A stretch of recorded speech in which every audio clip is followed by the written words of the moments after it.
Hello, hello. This video is for reading group number 1. We're going to read a story today called Mercy Watson to the Rescue. I'm going to read it out loud to you. I'm just going to read the first 2 chapters, and then we will discuss that at our reading group on Tuesday.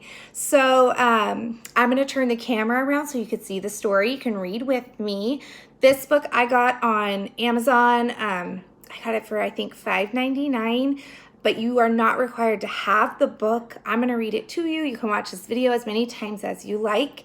And also, there's other great resources on YouTube of people who did the read aloud as well. So I just thought it would be fun if I read it to you, so it felt like we were in our own little reading group here. So I'm going to turn the camera around right now so we can see the story together, and let's see how this goes. Okay, it is called Mercy Watson to the Rescue. So there's quite a few different subtitles. This one is called To the Rescue. And you all know how much I love little piggies. So here is our title page, Mercy Watson to the Rescue. Okay.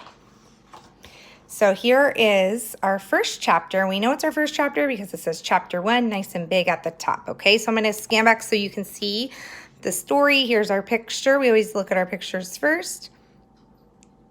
All right, ready? Mr. Watson and Mrs. Watson have a pig named Mercy. Each night they sing Mercy to sleep. Bright, bright is the morning sun, sing Mr. and Mrs. Watson.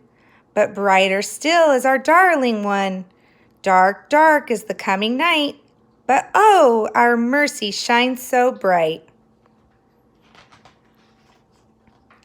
This song makes Mercy feel warm inside, as if she has just eaten hot toast with a great deal of butter on it. Mercy likes hot toast with a great deal of butter on it. But when Mr. and Mrs. Watson kiss her goodnight and turn off the light, Mercy's room becomes dark, very dark. And Mercy does not feel warm and buttery toasty inside anymore. She feels afraid. Look at her.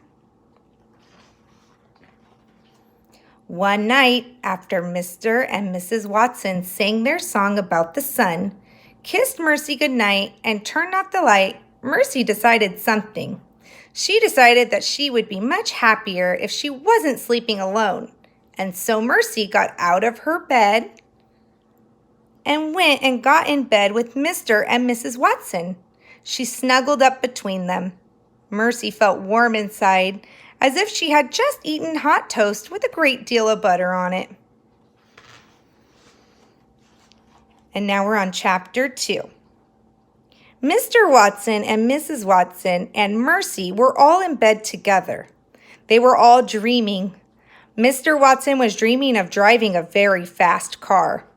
"Vroom," said Mr. Watson in his sleep. "Vroom, vroom." Mrs. Watson was dreaming of buttering hot toast for Mercy.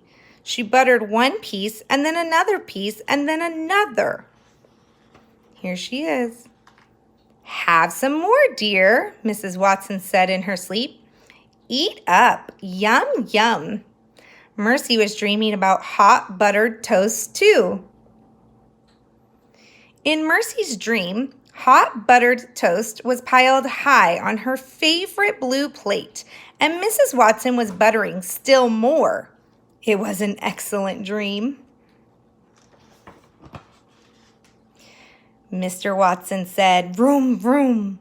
Mrs. Watson said, "Have some more, dear." Mercy snuffled and chewed in her sleep. Mr. Watson and Mrs. Watson and Mercy were all so busy sleeping they did not hear the bed creak. They were all so busy dreaming they did not hear the floor moan.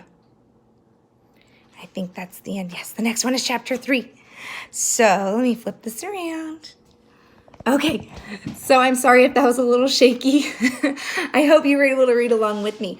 So what I want you to do before we meet on Tuesday, after you've listened to the story, you can even listen to it again, read along again, or watch someone else read it on YouTube.